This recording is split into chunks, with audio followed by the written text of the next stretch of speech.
Halo PTP Warriors, yuk ikutin keseruan acara PTP Siap Talk tahun 2025 bersama Pak Bambang Sakti untuk membahas tentang bagaimana kita bisa memperkuat fondasi bisnis dan strategi perusahaan untuk menghadapi tantangan ke depan. Let's go! Agenda ini menjadi sarana menegaskan strategi, meningkatkan efisiensi, serta membangun daya saing berkelanjutan di industri kepelabuhanan.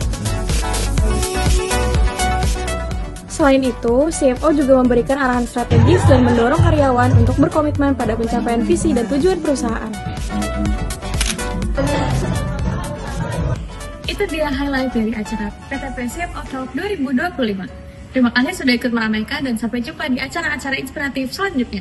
Bye-bye!